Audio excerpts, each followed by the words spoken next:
Hello, everyone, and welcome to Earn Straight A's in Attracting Patients and Building Loyalty, a webcast featuring noted medical marketing expert Andrea Eliscu and sponsored by Intuit Health, the leader in patient-to-provider communications. My name is Katherine Harrell, and I'm the Director of Marketing for Intuit Health, and I'll be your moderator for today's session. Today, the Intuit Health Patient Portal helps more than 5.5 million patients and tens of thousands of providers easily and securely communicate online. The portal helps providers save time, making it easy for patients to pre-register and complete medical forms, request appointments and prescription refills, understand and pay bills, receive lab results and clinical summaries, and exchange secure messages. You can find out more information about Intuit Health and the patient portal at www.intuithealth.com. Intuit Health is part of the MGMA AdminiServe program, an exclusive group of pre-screened, peer-reviewed, and tested vendors, and also an AAFP Advantage program partner for patient-centered medical home. I'll introduce our speaker in just a minute, but first, a few housekeeping items. Today's presentation will last approximately 50 minutes, plus an additional 15 minutes for questions and answers. You may submit a question at any time during the presentation. Simply type your question into the Q&A box on your screen and hit the Submit button. If you don't see the Q&A box, just click the red widget at the bottom with the QA in it. Andrea will answer as many questions as she can, but if we run out of time, don't worry. We'll be sure to follow up with you individually to make sure you get the information you need. Slides from today's session and information regarding Intuit Health's products are available in the Resource List widget at the bottom of your console. That's the green button with the open folder. And shortly following the broadcast, a recorded version of today's webinar will be made available to all attendees. We will also be sending out a handout, the 4 A's of Medical Marketing Toolkit, written by Andrea. Last, across the bottom of your screen, you'll see a widget specifically for Twitter. We encourage you to share your thoughts during today's session. Please use the hashtag IntuitHealthStraightA's. And there are also additional widgets, like email a friend and share this. And we encourage you to let your friends and colleagues know about this webinar if you think they would benefit from the presentation. Now, without further ado, let me introduce our speaker. We're honored to have Andrea Eliscu here with us today. Andrea is currently the president of Medical Marketing, Inc., a healthcare marketing and public relations firm co-founded in 1984 to help physicians plan and prepare for the rapidly evolving healthcare marketplace. As a registered nurse and medical marketing specialist with 45 years of experience, Andrea has become a respected national media resource and is frequently invited to share her vision, creativity, and problem-solving skills with clients throughout the country and through professional presentations and trade publication articles. She's authored 3 books, including A+ Marketing, Proven Tactics for Success, all published by the Medical Group Management Association. In addition, Andrea currently serves on the Council of Governors of MD Anderson Cancer Center, Orlando, the Board of Directors for the Florida Blood Centers, and as an advisor to the College of Health and Public Affairs at the University of Central Florida. Ladies and gentlemen, Andrea Eliscu. Thank you, Catherine, and thank you to our sponsor today, Intuit Health. We have a lot of stuff that we are going to be covering. It's going to be fast-paced, and it's going to be fun because this is marketing, and marketing is just a little bit different. We get away with a lot of fun stuff, more fun stuff. So let's look at our agenda today. Next slide, please. What we're going to do today, we're going to talk about the 4 A's of marketing, and that's a little bit different than you're used to. We're going to talk about the healthcare landscape because that is really changing rapidly, as all of you know. We're going to go over briefly some of the traditional marketing that I'm sure most of you have done in some form or another, the importance of a practice website, marketing tips and tactics for your websites, because my guess is you're all at different places in your marketing. We will talk about marketing tips for a patient portal. Some of my clients are using patient portals, and they're asking me how to maximize on that. We're going to go over engaging through social media because that is exactly what we have to do. And then, because I think it's helpful to you, we're going to go over a case study so we can sort of demonstrate what we've talked about, and that will include videos and bios and video testimonials. Next slide, please. We're going to talk about the 4 Ps of marketing. And anybody that did traditional marketing, they always talk about price and place and product and promotion. But what I've come to realize or feel happens is that, next slide please, we deal with the 4 A's of marketing. And as you plan your marketing, I think you have to ask these questions along the way. Will this marketing project allow access for our patients? Will we be available to our patients? Will our staff, both your professional ones and your clerical ones, be accountable to our patients? Do we have in our practice a philosophy and culture of accommodation? It really does very little good to spend a lot of creative resources and creative energy without first being in touch with your target market and their needs, because trust me, they are strong right now. And otherwise, it's likely that you aren't going to achieve the outcome you desire, and you can't really blame that on marketing, because before you start to do something, will we meet these needs? The bottom line is that no matter what strategies you choose to reach your goals, I'm asking you do them with the 4 A's in mind. So be accessible, communicate your availability, hold your entire team accountable for patient satisfaction, and accommodate specific individual needs of your patient base.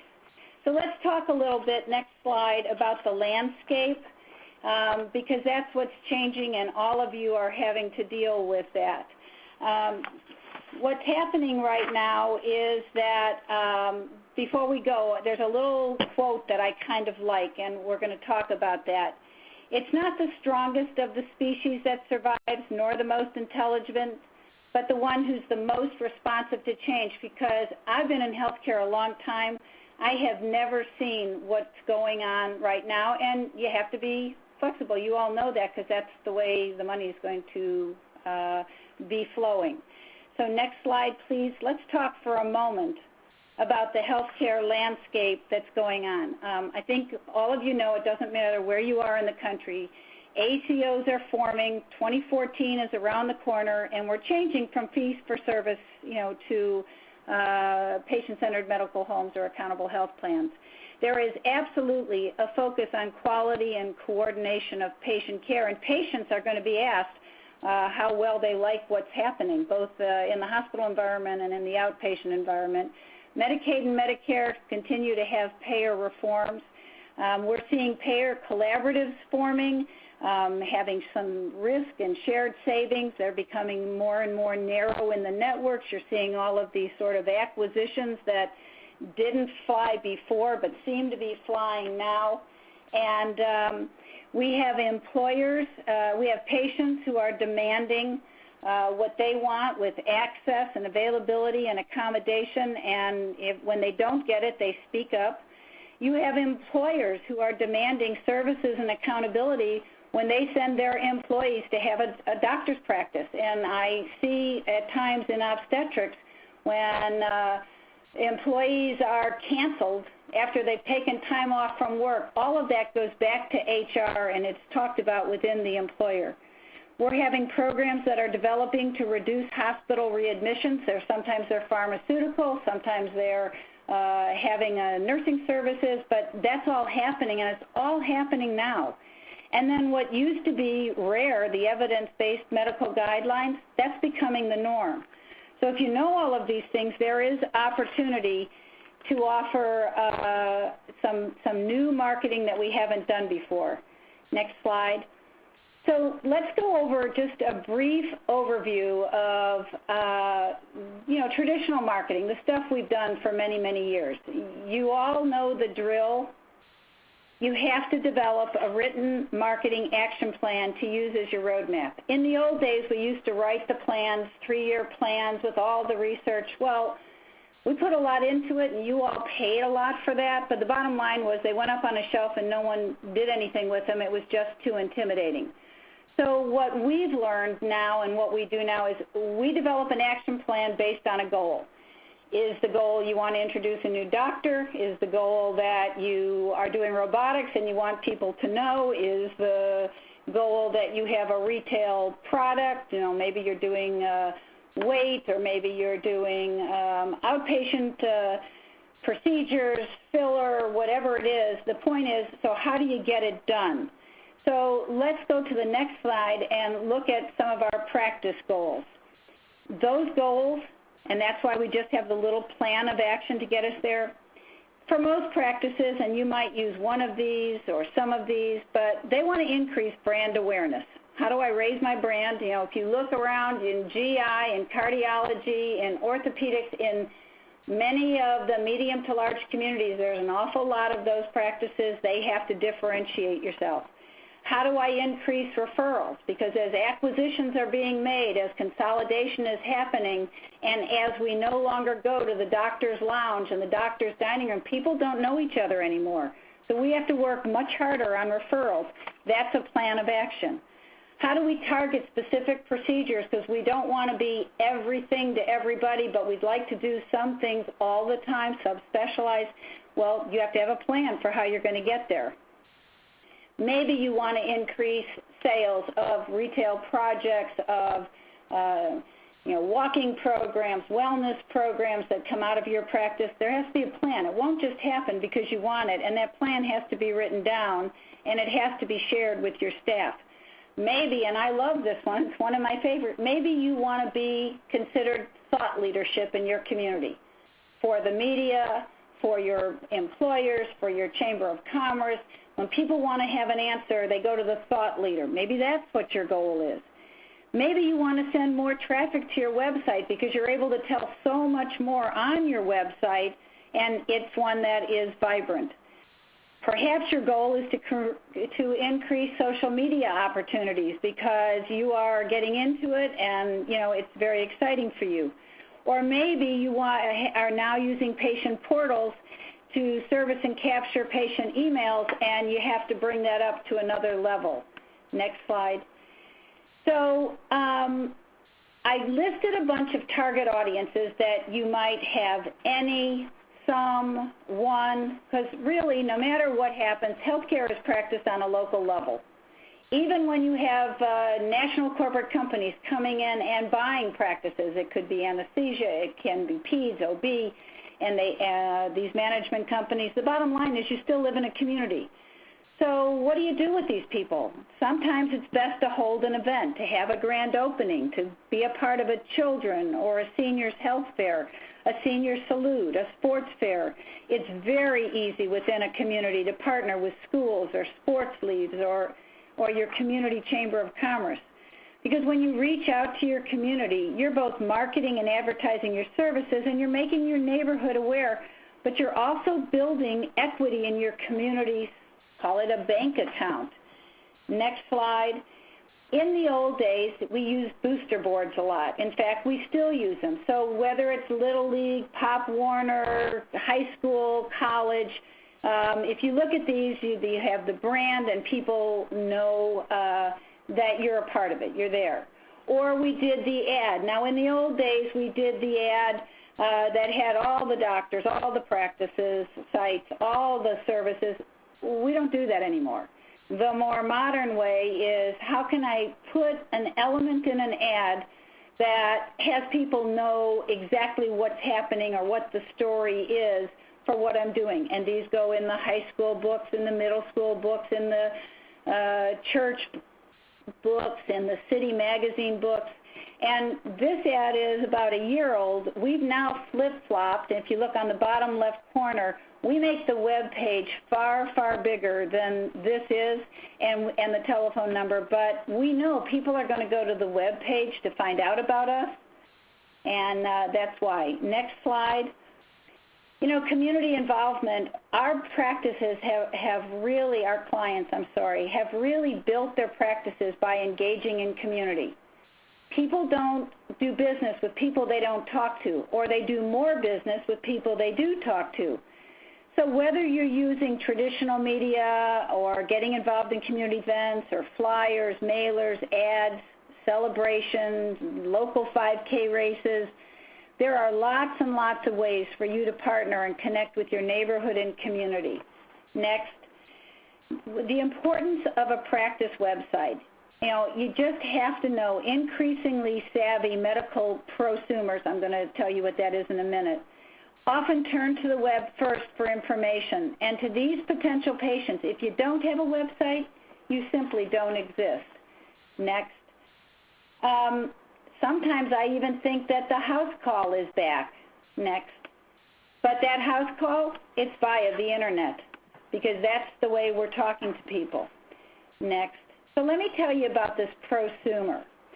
This prosumer I call the proactive consumer because that is the way of 2012 and 13 and 14. And I know you all hate it when a patient walks in with a bunch of papers they've printed off the internet and they want to tell you that they have figured out their diagnosis. I know it's very difficult, but the reality is we live using the internet. We get our information before we reach out in person. And so these prosumers are very internet savvy, research oriented. They're educated, informed, they're articulated, and they're very, very engaged, especially the women. Next. In fact, next, the patient is really becoming much more amplified and much more assertive with the internet. Next. I think it's interesting to know, and I'm going to keep going back to women because actually in our marketing we keep going to realizing how powerful women are because of all that they do. They're, 76 million in the U.S. They control 75% of the wealth. They spend a lot of money, 2.6 trillion in spending, very health conscious. But the big thing is 80% of them use the internet daily. And the largest growing population on the internet is the 55 plus because they don't have to leave home to do anything and everything that they want to do. Next. Women are really the driving force behind social media just as they are behind the vast majority of healthcare decisions, not really only for themselves and their families, but even their extended families. So that plus real life experiences help us shape the kind of marketing we do. We're almost calling this woman Dr. Mom. She's between 35 and 60. She's taking care of family members. She's the main research for the family, whether she's the one that needs any kind of health care at all. So do you really exist? You absolutely have to have a website to be able to be a part of the community that your prosumers, the people in your neighborhood and actually countrywide are doing. Next. So let's talk for a minute about some marketing tips and tactics for your website. We want to keep it current.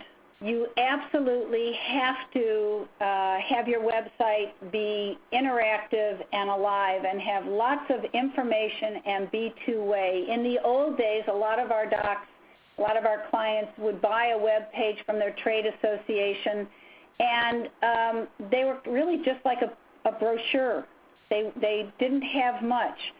The search engine is the process of getting traffic from free or natural listings onto search engines, and all major search engines like Google and Yahoo and Bing have results. And what we want you to do is put yourself in a position to be able, when people search orthopedics or cardiology or pediatrician, neonatal, that you pop up, and there are ways to do that. You also have to add functionalities that enhance your services. So online physician referrals, a community page, Facebook, and then we found with some of our doctors that they are doing a special tab for referring physicians. Next. when we've done surveys, patients love to have photos, just lots of them. They really want your practice to be warm and friendly. They want to feel like you know them and they know you. We have spent a lot of time doing physician bios because, again, in a lot of the practices that we work in, there are quite a few within a community. All of them have the CVs of their doctors. It's a little postage stamp picture and then lists fellowship trained. Well, you know, if you're 45 and younger, you probably have been through a fellowship. The 45 and older, then it was a very special thing. So if everybody is the same, what differentiates? And we're finding, let's make our doctors human, and we're going to see one of those in a little while. We also are using patient testimonials. We're having the patients say in their own words what they liked or what happened. When we videotape them, we just ask them questions and we let them talk. You might want to be offering a patient portal, and you really may want to be blogging because you can tell anything you want when you blog. You can talk about clinical trials. You can talk about medication updates. You can talk about new things that your practice is offering. That's your opportunity to talk about yourself. Next. Like I said, we like this video, and you can do it with professional videographers, but today the cameras are so fantastic, the little digital cameras, you could do it shooting it yourself. If you can't go to a professional. And there are things you can do, like you can put up a green screen like a photographer does, and you could do healthy minutes. Have one of your docs practice, but what does he want to say in 1 minute? And then you can put those on your web page. Really what we have learned next is that video is king. Whether it's bios or testimonials or advertorials, which is a way that sometimes you can get some help in paying for some of this, the medical minutes or healthy lifestyle images, but it kind of leverages the patient's voice. Next. I want to talk for a minute about the common features of a patient portal, and that's because I've got clients that are using a patient portal. In fact, I had an opportunity the other day to use a patient portal. I'll tell you about it. But what it allows the patient 24/7 on their time when it's easy for them to do online registration or get their health history forms, to get appointment requests or reminders, to ask for their pharmacy refill requests, to pay their bills online, and to learn about their lab results. Next. Also, let's look at what are the benefits to your patients when we talked about the 4 A's. Well, first of all, they can more readily and easily communicate with you on a convenient, secure channel, so they have access. It demonstrates that you understand and are responding to what they want and need, and it makes it easier for patients to interact with you and obtain their health information. That's accommodation. They can communicate with you when it's convenient for them and get more timely response, availability, and it improves accuracy and efficiency and provides transparency. So in the old days, that's like right now, if I go to the airport and then I have to do something and I have to call my doctor's office because I want to make an appointment or I need a refill, and I get put on hold to the phone tree, and by then we're boarding, well, it doesn't matter. I have a cell phone. I can do this. And then I get seated, and then they tell me to turn off my phone, and I'm still on the phone tree. I'm not thinking service. I'm not thinking accommodation. I'm not thinking they know what matters to me. I'm thinking they're doing what's easiest for them. But if I can go to the portal and put in, oh, I need an appointment to have a colonoscopy, to get a mammogram, whatever it is, I can turn off my phone because when I turn it back on, after I land, there's going to be a response. Now I'm happy. Now I'm engaged. Now I'm talking to my doctor's office. Next. So how do you market for a patient portal? Place prominent announcement banner and a link on your web homepage. That's perfectly okay for you to do, to tell patients that we have this portal. Or you could put posters or flyers announcing your portal in the reception area, in the restrooms, or the patient exam rooms. And we have found that patient bathrooms are a great place to communicate. And yes, your flyers have to be professionally clean, and you have to check them, but it's not a big deal. Sometimes you can print them right off of your computer.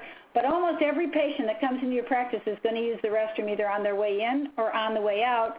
So it's kind of the way you tell them news that they need to know. You can certainly email patients about your link. You can create postcards or flyers to hand out at registration or checkout, or even mail them. One of my clients has postcards for their patient portal, and that's the way they do it. They try to hand them out to every patient that comes. It says, hey, this might be better for you. You might like this. Certainly you can promote through your social media channels, Facebook and Twitter and blog, that you now have a patient portal. And then we have a client that has tablets. They're kind of like little laptops available in the waiting room, and they help their patients sign up for the patient portal if they hadn't already registered and they want to. Next. So we're going to talk for a little bit about social media. It is just everywhere, and I want to make sure that you know it as you think about marketing. Next. So what can, some of the concerns when we talk with our clients are what can social media really do for us, and how do I start it? And I'll tell you, you listen, you engage, and you measure. And what about FTC compliance? Is there anything I have to worry about? And do we stop our traditional marketing? And how do I control what consumers say about us? And how much does it cost to get started? Next. So there's a lot of things with social media that it can do for you. It can help you with brand management and reputation management and customer service and professional education and collaboration and community creation and population and clinical trial recruitment and surveillance and analysis and product development. I mean, it does a lot. So what I'm going to do next is we are going to run a video that I love, and I think it just tells you all about social media all at once.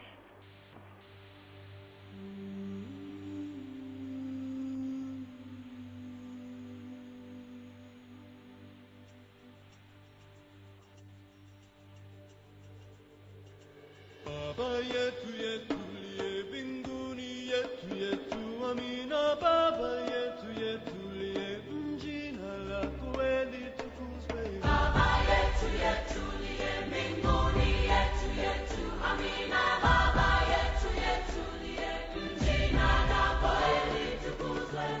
Tupe leo chakula chetu, tunachohitaji utusamehe makosa yetu.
chakula chetu tunachohitaji tusamehe makosa yetu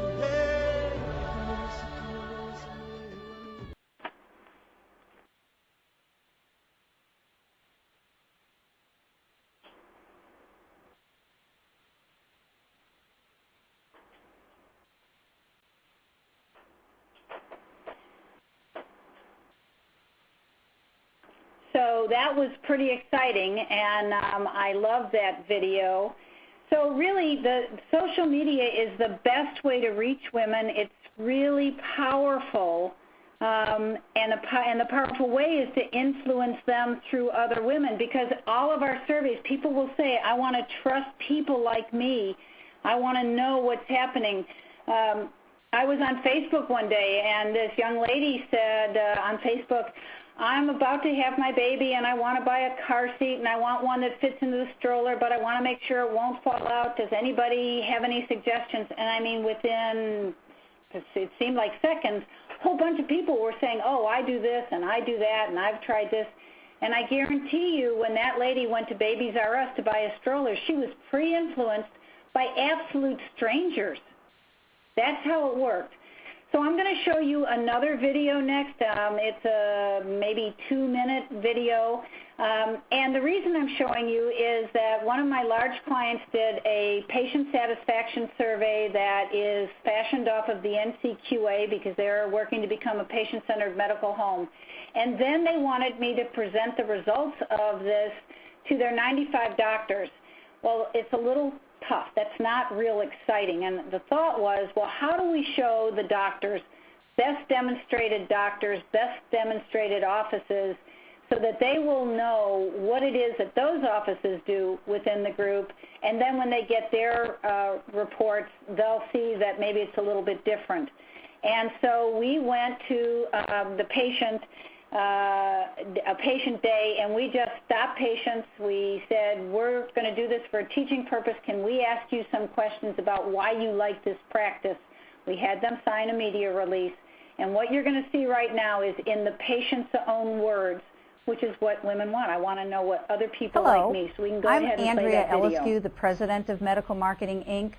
We recently worked with Physician Associates to design and implement a patient satisfaction survey as a stepping stone to their becoming a patient-centered medical home. When it came time to share survey results with the physicians and staff, we wanted to highlight some of the best practices, if you will, and we wanted to do it in the most powerful way possible, in the patient's own words. The video you're about to see features brief interviews with randomly selected patients conducted immediately after their appointments in the office that scored the highest on the survey. Our goal was to bring a bit of Physician Associates patient experience to life through these uncensored comments, and to inspire others in the organization to deliver the highest possible patient experience each and every time. The Patient Satisfaction Survey reveals that the main attraction to Physician Associates and the force that keeps patients coming back is a relationship with their doctor. One of the most important decisions we all make is who we are going to entrust with our medical care. You could have gone anywhere. Why are you here? For me, it's all about my doctors. I've been with my doctor for 13 years. I wouldn't go anywhere else. She's excellent. So if she's part of Physician Associates, then that's the reason why I come here. It's because of her, personally. What makes a good doctor? What is it about your interaction with your doctor that you like? I like my doctor because he listens definitely to what you're doing, and it feels like you're important to him. I'm not just like a statistic. He knows me. He remembers me when I come back, you know. That's what I like the most. I like the caring. I like the bedside manners. I know they have the knowledge, but it's for me and for my kids. It's very important that I take them to a doctor that will care about them. He's very friendly to talk with. It's easy to have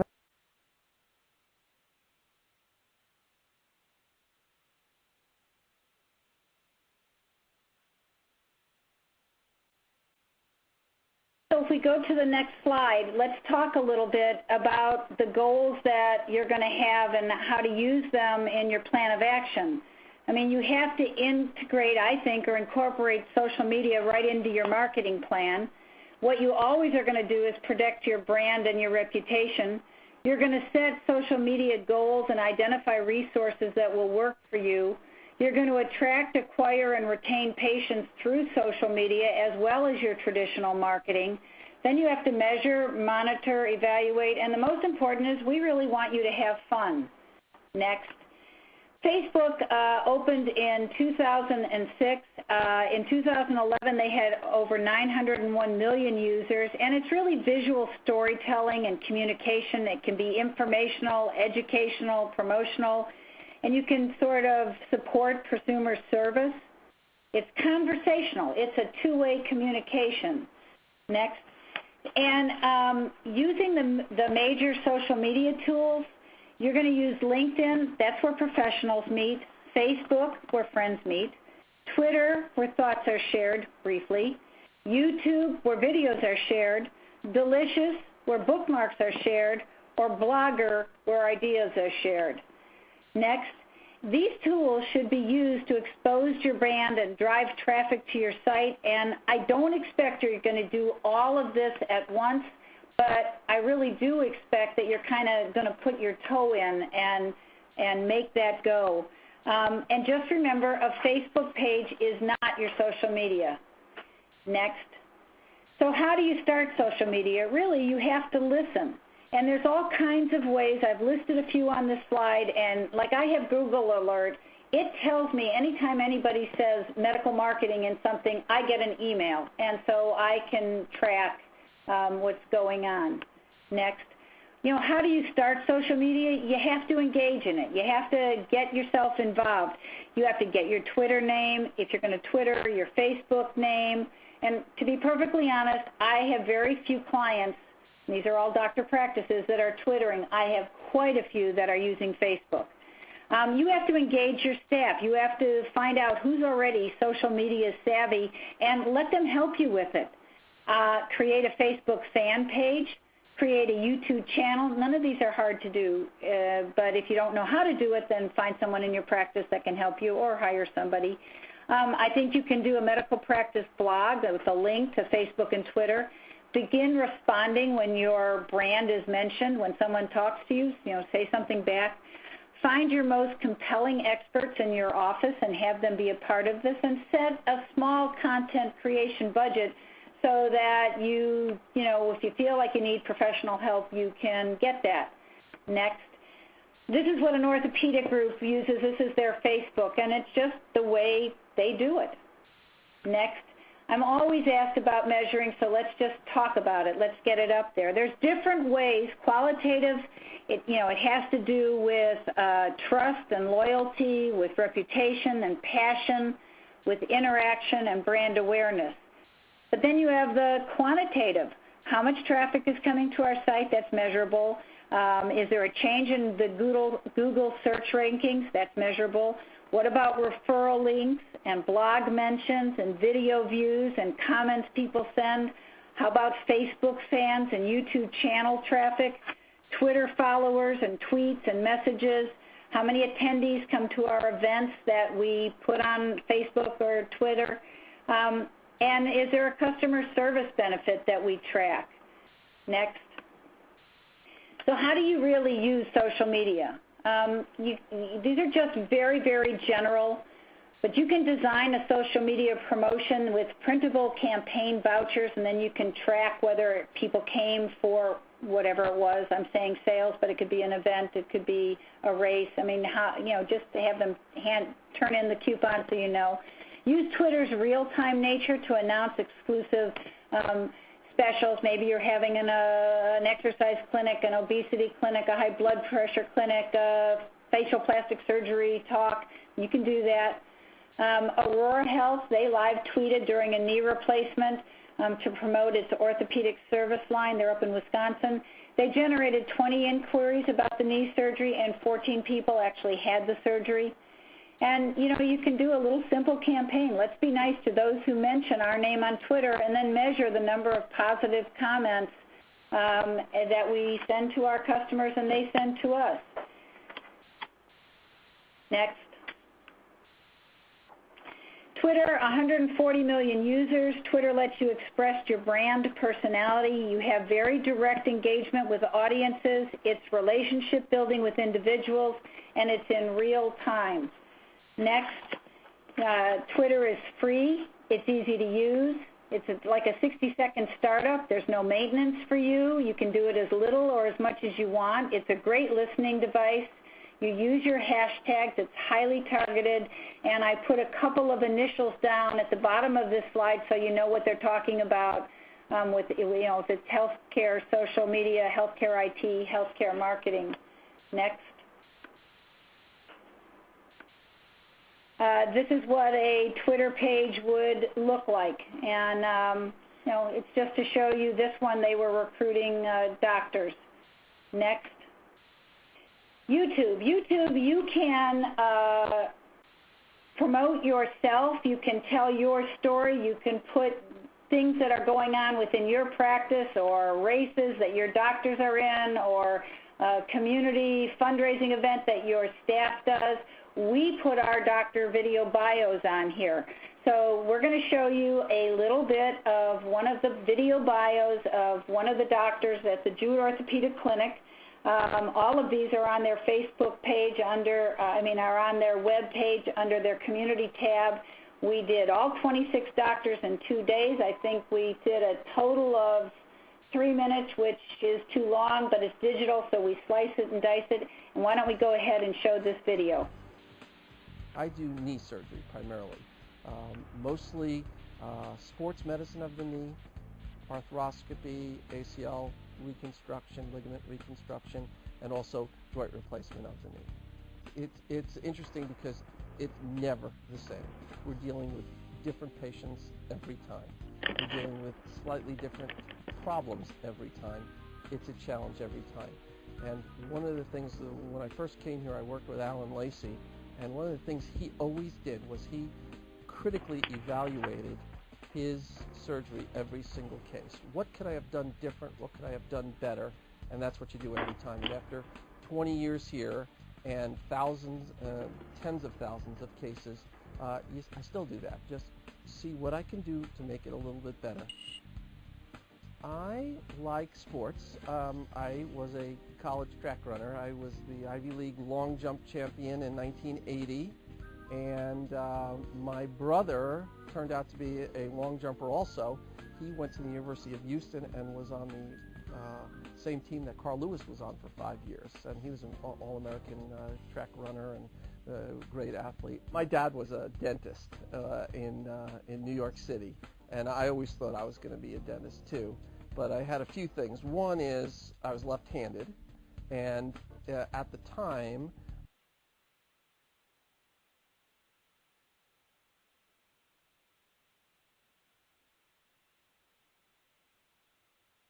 So the next one I want to talk to you about is LinkedIn. There's over 161 million users. They're networking within a particular industry, sharing expertise and gaining knowledge, increasing brand awareness. I mean, your potential audience lives on this platform and they communicate in groups. You can leverage being a thought leader by answering questions and further expressing expertise. Next. And this is kind of what it looks like. Next. Let's talk for a minute about Pinterest. This is a really hot new social media site. It is a mind map styled social photo sharing website, especially popular among women. This website and app allows users to create and manage theme-based collections.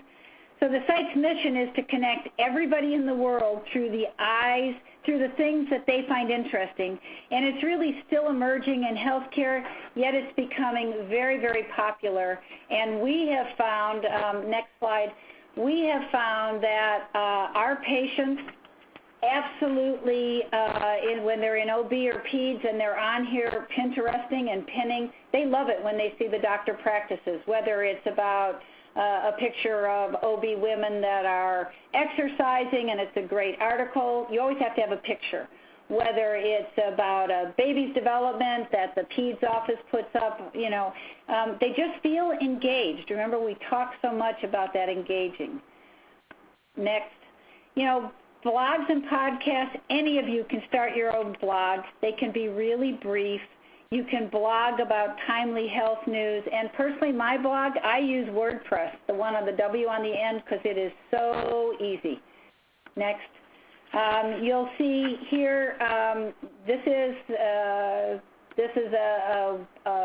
blog, and he is probably the most prolific that's up here. And I'm sure some of you have seen Kevin MD. Next. In 2012, more than 800 million people are using their phones, and we're text messaging. This is where it's going. I don't suppose that a whole lot of you have already created your own app, but there are some OB groups that are doing it, and then they can remind their pregnant ladies when it's time to take their vitamins and things like that. But it's coming.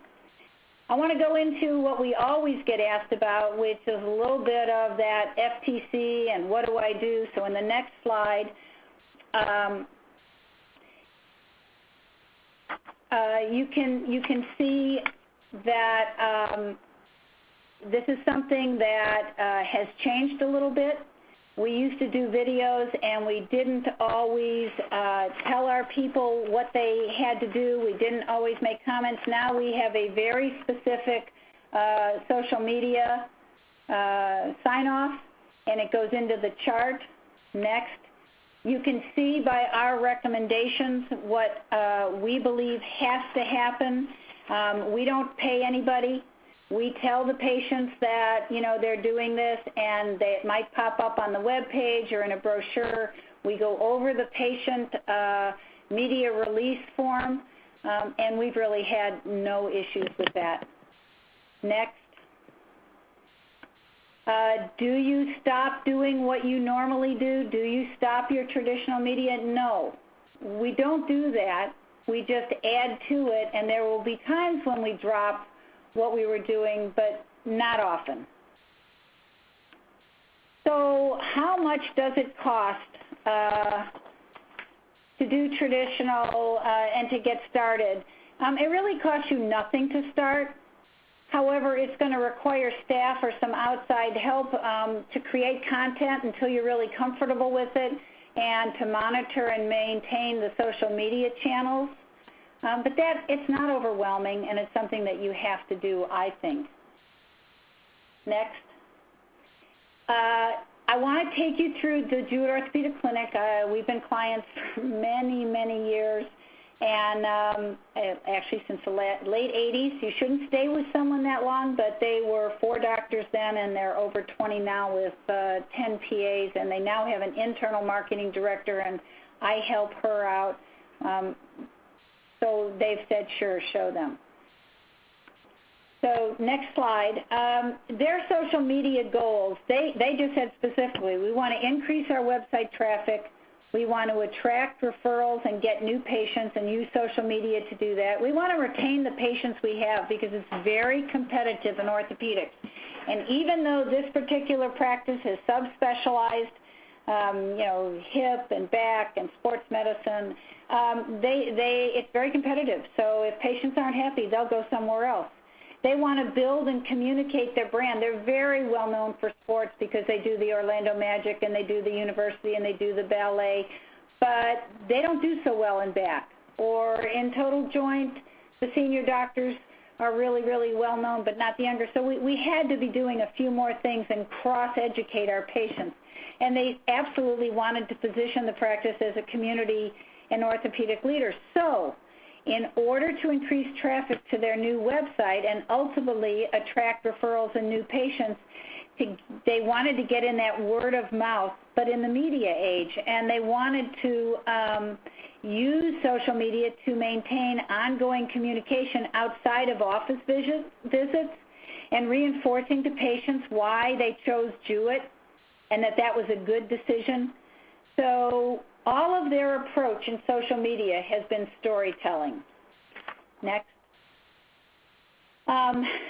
In in getting to know the story of Jewett doctors and different patients, we knew that as a team we had an opportunity to really change the way people think about orthopedics and about the choices they make when it comes to doctors and practices. So when I started telling you in the very beginning about video has really been our friend. And we shoot everything in digital, so we can take a 3-minute piece and do 30 seconds and put it someplace. We can use some of it for blogging. I'll tell you a little bit about Jewett TV that we're doing, but it's really cool. Next, what I want to do is show you a patient testimonial. And this is, I'm not going to show you all of it. It's very long, but we have kept it on there because patients have loved hearing this lady's story because they like to know about people like me. So go ahead and let's do the video.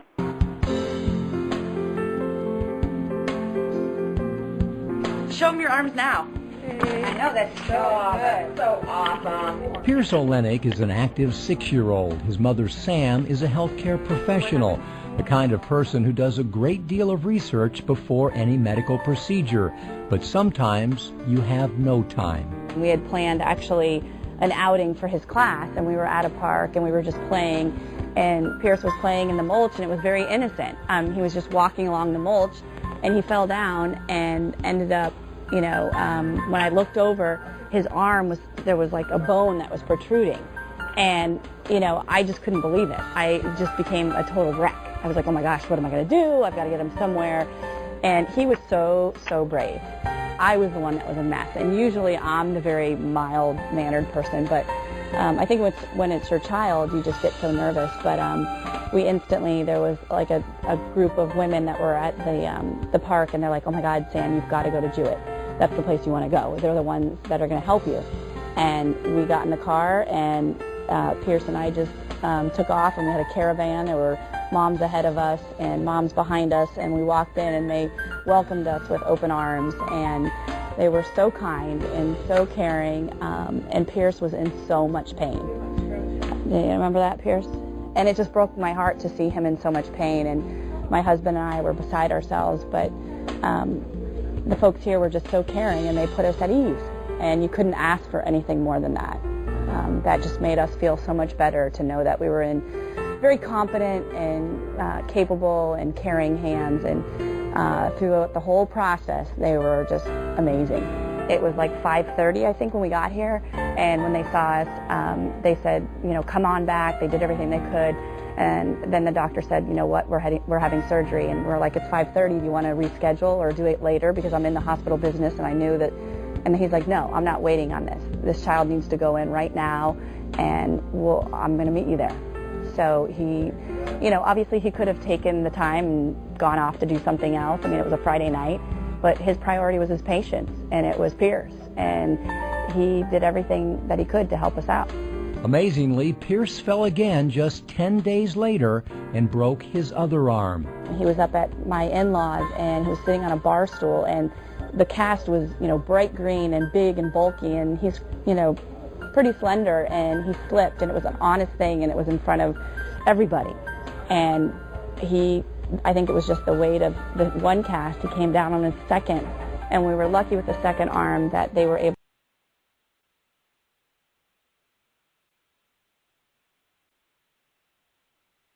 I know it can seem intimidating to have all of this video, but here was the thought of Jewett. They know that word of mouth is huge, and that a large and growing number of patients come in because a friend or a family member recommended Jewett based on their own experiences.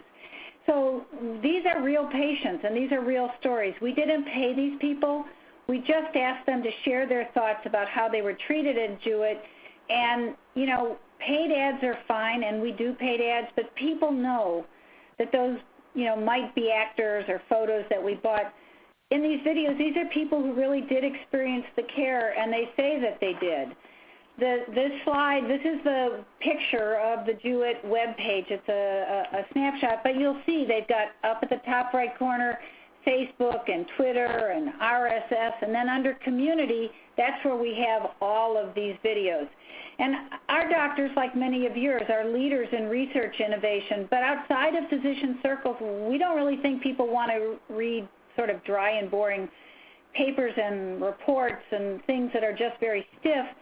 So we're taking some of the incredible work that Jewett staff has done, and we just make it really user-friendly. We blog, or we video blog, or we have fun facts or medical minutes, and all of that seems to be working. Next. Facebook.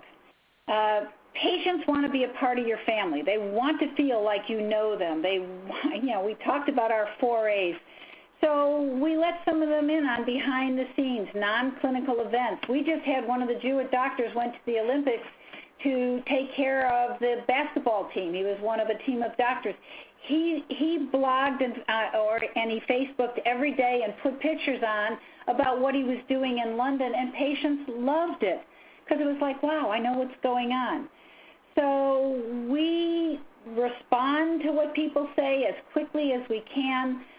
Sometimes it's end of day, sometimes it's the next day, but we try to respond, and it's really been very interactive. Next. So I'm going to tell you about something that is a sneak peek at a project that we're kicking off, and one that actually you all could take to your own offices. We're taking all these videos that we have and some others that are healthcare related that have been produced, and we have them on the website, and we're creating a 60-minute programming loop that we play on internet-enabled televisions in the Jewett offices. So they have doctor bios and patient testimonials and some stories on health and wellness that we buy from some other people, and they're all streaming to our patients. So it's really repurposing at its finest things we already have. It's a way of stretching our marketing dollar, and we break in at the top of the news, and we go to our local cable station. We have an ability, if things are happening, to tell patients so that they don't miss a traffic report. Next. I think this is just the way it is. When it comes to social media, although it's scary, this is not your move. You can't put your head in the sand. Next. The right move is start slowly, refine it, evolve it, be patient. It's okay, you can do it. Next. My reminder to you is please think about the 4As.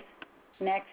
And then I live in Orlando, so that's the home of Walt Disney World, and of course We Learn. They're a wonderful community partner. Do what you do so well that they'll want to see it again and again and bring their friends. Well, that's your practice. Next. So I want to thank you all. I've had a wonderful time. I hope you've learned something, and we can go to questions. Thank you, Andrea, and thank you to everyone in the audience. We hope you found the last hour educational, informative, and most importantly, that you've got some ideas and tips that you can take back and apply to your practice. There are a lot of great questions coming in, and we'd like to open up the floor now for Q&A. If you need to log off before we're done, please be sure to take a few minutes to complete the brief post-show survey. The information you provide really helps us improve for our next educational webinar, which will come up next quarter. So once again, submitting a question is easy. Simply type your question into the Q&A box on your screen and hit submit. And again, if we don't get to your question, we will follow up with you individually to make sure you get the information you need. First question, Andrea, says, at my clinic, 85% of our patients are older, so over 65 years of age. How should we use social media with an older demographic that generally doesn't use technology the same way that our younger patients do? Well, that's a great question, but first of all, I would wonder, how do you know whether they do use technology or not? Because our statistics tell us that the fastest growing age group is the 55 plus. We thought the same thing. We were always going down to the young people and then the 30s and the 40s, but the reality is, so maybe what you would start with is a really easy survey, a couple of questions, asking your patients when they come in if they use the internet, if they're computer savvy, do they have a cell phone, do they text, do they ever use Facebook to talk with their grandchildren or their family members that live in other cities, and really know that they don't, instead of assume that they don't.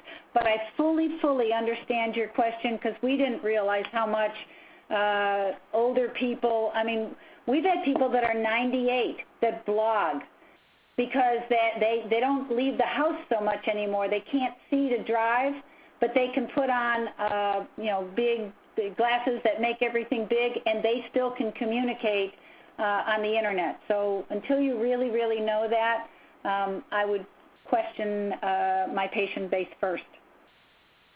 Great. Next question says, can you provide suggestions on how to engage staff and providers in community events, as well as how to get them to participate in marketing goals like cross-selling services?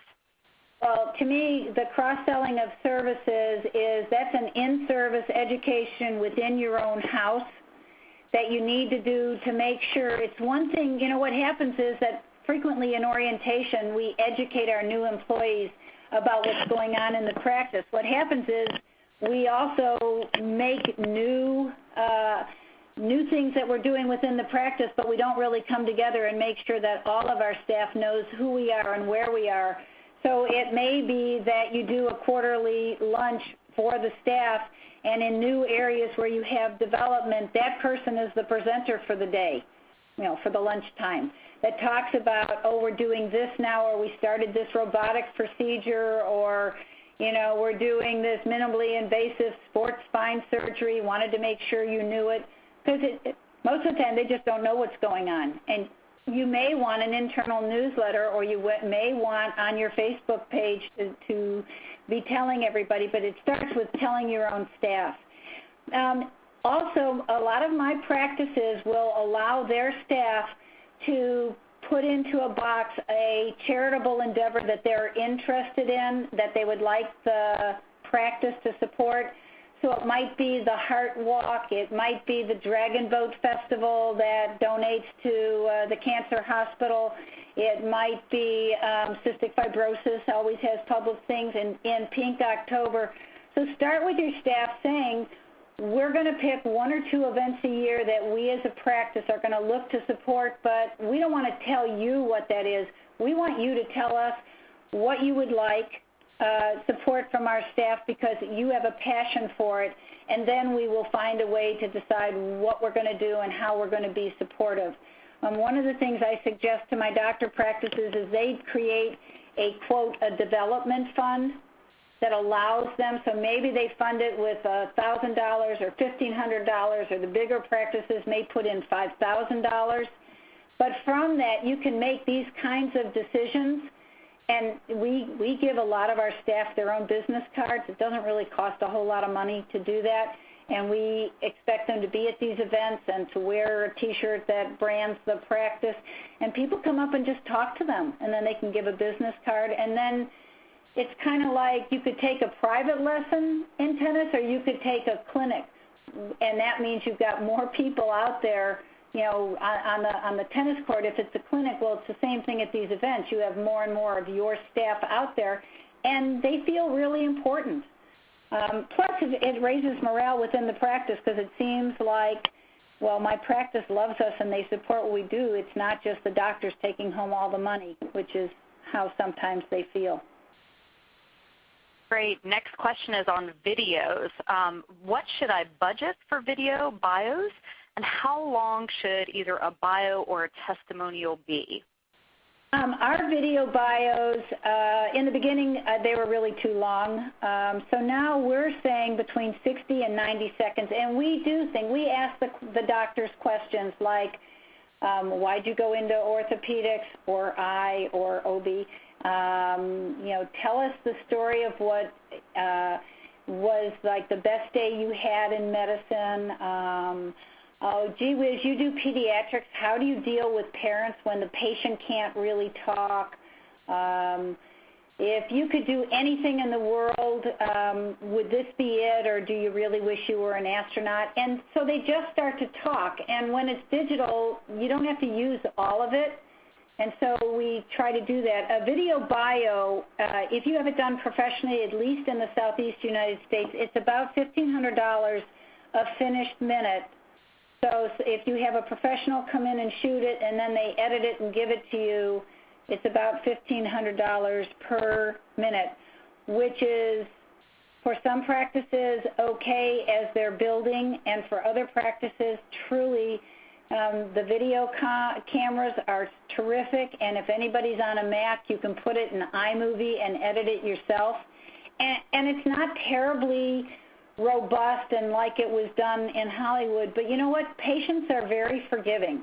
If they see that you are really trying to be approachable, to be engaging, to be, to give them access to who you really are, they forgive a lot because they understand that you're trying. They don't hold you up to the same standards they do when they pay, $15 to go to a movie. Yeah, and we're getting a couple of questions in on this topic. How do you handle negative comments that may come in on Facebook or other social media sites? You do it quickly, and you respond to it, and you come up with an answer. So usually you're going to find, or our experience, those are mostly about billing. People are really unhappy. And so you do your very best to see if you can sort things out. And sometimes you can, and sometimes you can't. But if we can, we ask the patient, and we just write a note and say, one of our patients told us that they were having trouble. We were able to help them, and we really appreciate when you communicate with us. Here's what we've learned. When people are unhappy, they'll do it more than one way. They'll tweet it, they'll Facebook it, they'll email it, and it's like big deal. But the same thing happens when you make them happy, especially if you say, we really work together with you to try to fix this. Could you write another email, tweet, Facebook, comment, blog, that, we didn't have the answer, but once you brought it to our attention, we tried to fix it.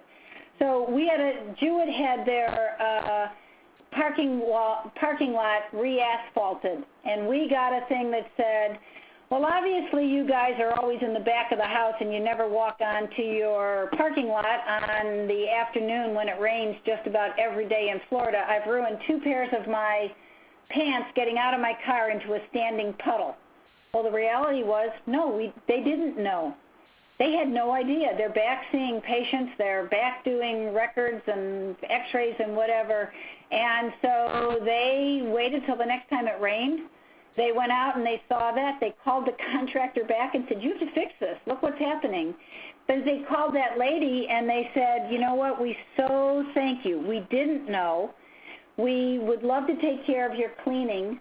Probably a little bit too late to do that, so we're going to send you a gift card to Starbucks because you really helped us. And she was just delighted because then it was, I called them up and told them a thing or two about their parking lot. But here's, they were so nice. I mean, she didn't say they bought me a gift card, but she just said they were so nice and they cared so much. So, it doesn't have to be terrible. Now, if you're not giving good care and if you're not giving good service, and you deserve to have a patient say, this is really terrible. I waited, an hour and a half and nobody talked to me and nobody cares. Self inside.